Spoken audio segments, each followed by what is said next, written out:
Good evening and welcome to HOST 1257, Wine Tasting and Theory. It's Rebecca. I miss you very much, I will say that, and I sincerely hope that we will meet again soon because talking to this computer is not as fun as spending time with you. So, Old World and New World Rosé, Gamay, Pinot Noir, and Cabernet Franc. Varietals, food and wine affinities, style, quality, and price of wine, and my favorite thing ever to talk about, which is food and wine pairing. So most common grape varieties, of course, we've tried these, we know all about them. Chardonnay, Riesling, Pinot Blanc, Pinot Gris, and Gewürztraminer. These fabulous red wines here, and the one that we're going to spend the most time on here today, of course, is Pinot Noir. So let's talk about Old World versus New World. This was touched on in last class, and I would say without a doubt that you will experience this and need to know more about this as your time in wine goes on. Great concept to know. So Old World refers to the yellow region here, and that's really just Europe and slightly outside of Europe. And then the green region, really just about everywhere else where there is wine production. So anything in the New World came from the Old World. So Old World refers to wine made in Europe, and the cultural roots go back to the Roman Empire, and then Old World wine has evolved through generations of family winemaking. And so when we use the term Old World, we're referring to Italy, France, Spain, Portugal, Austria, Germany, Greece, and the list goes on. In contrast, when we use the word New World, it refers to countries colonized by Western Europe and regions that are new to wine production. So the New World adopted the ideas from the Old World and expanded upon them. And most of the New World wine regions were started within the last 100 years. In some places, closer to 200, but generally speaking, 100 to 200 is the right amount. And it's much more common to find modern agriculture, tractors, harvesters, etc. in a New World winery than you are to find in an Old World winery. And a look at the New World wine regions here: US, Australia, us, of course, New Zealand, Argentina, South Africa, South America.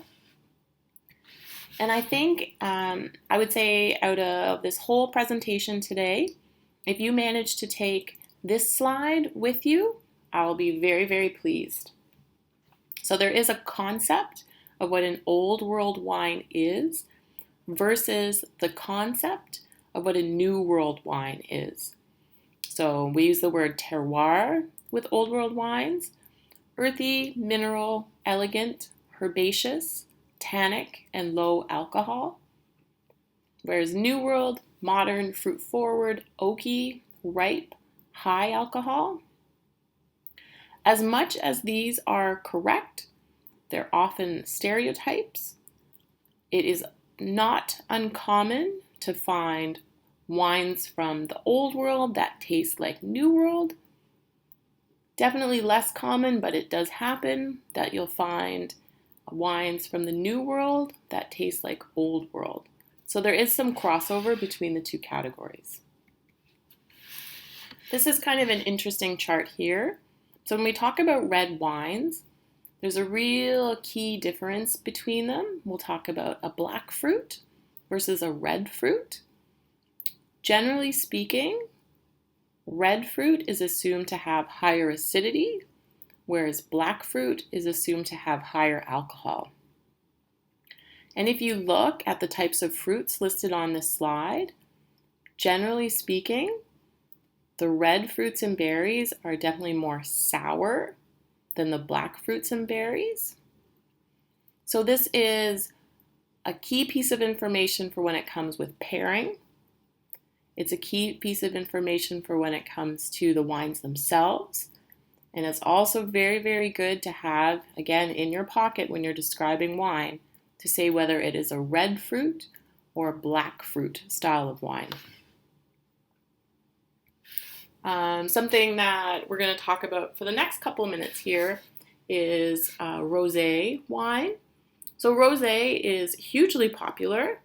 It was not for a long time, but it's back. And I would say, I don't know, in the summertime, it's probably about what 40% of my customers drink. So very popular stuff. And it comes in all styles. So rosé, versatile. Rosé is food friendly. Rosé is dry. Rosé is a red wine that never had contact with the skin for very long. Does that make sense? So if you started to make a red wine and you had the skins on and they were releasing all that color and all that tannin and you just took them away really quickly, so you'd be left with a tiny bit of color and a tiny bit of tannin. And that's generally speaking what a rosé is. So grape varieties, many winemakers use. You can make a rosé with any red wine. I would say that most people now, when they ask for a rosé, are asking for a dry style. If you're ever in doubt, definitely ask your customer if they're looking for a sweet or dry. If they're looking for a sweet rosé, chances are you will not have it on your wine list. So I would offer them maybe a sweet cocktail or something like that. Maybe a glass of Prosecco would be a good choice for them as well. So thin skin reds, which is a big focus of what we are doing today. A wine that has low to medium tannin and a medium body. So why would a thin skin red have low to medium tannin? Because a lot of the tannin in wine comes from the skin of the grape. If it doesn't have a lot of skin, it's not going to have a lot of tannin. And these can be absolutely spectacular. I call them life-changing wines, or they can be merely average. Most, I would say, are kind of average. There is a few out there in the world, though, that, I've maybe tried once in my life, but I've never been able to forget them. So a little bit more on thin-skinned reds. Lighter in color, lighter in tannin, lighter in body. And I would say that's true probably 97% of the time, so we will work with that. Something that's interesting to contemplate is the idea of a Vitis vinifera, which is, as we remember from week 1, these are the grapes that make great wine versus table grapes. So table grapes, you're going to notice have a lot more pulp and therefore a lot more water, and they have a lot less skin to pulp ratio, meaning less skin to pulp. Whereas if we look at the Vitis verifa or Vitis vinifera, which is that tiny little black grape, relative to water, there's a lot more skin. So we can therefore hypothesize that that grape will have more flavor and make much better wine. So I have to ask, here we're going to talk about Beaujolais. So what is a Beaujolais? It's a wine made from Gamay Noir, and Beaujolais also refers to an area in France. So raspberry, tart cherry, and cranberry, that all seems kind of normal. But as part of Beaujolais' charm, such things as mushroom and forest floor and smoke are quite commonplace. And then when it comes to a wine called Beaujolais Nouveau, aromas of banana and bubblegum are very common. So Beaujolais, acidity high, tannin low. So that is a classic old world category there. Low alcohol and served chilled. So here's a look at Beaujolais. So it's right at the southern end of Burgundy. And if you did get a chance to watch that video on Pinot Noir and Burgundy wines, absolutely do so. Or if you're really into food the way I am, I'm sure you are, we know the history and story of Burgundy and Dijon and Lyon as the birthplace of French food. So that's where we're talking about right now. So our dear friend Beaujolais, right at the southern end of Burgundy. Beaujolais has red fruit, light in tannin, drink it young, and there is the Nouveau style versus the Village style. So Beaujolais, Cru Beaujolais, the purple areas, that's the best of the best. Beaujolais Village is usually of medium quality. And then Beaujolais and Beaujolais Nouveau would be where the sort of entry level or less exciting wines are made. So a Beaujolais Nouveau is a specific kind of wine. It is not aged.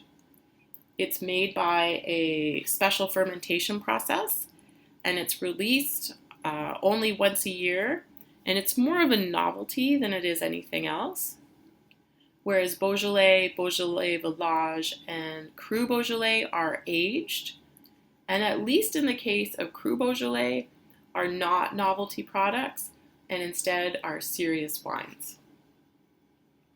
So we make Beaujolais in France from Gamay Noir, and we make Gamay in Ontario from Gamay Noir.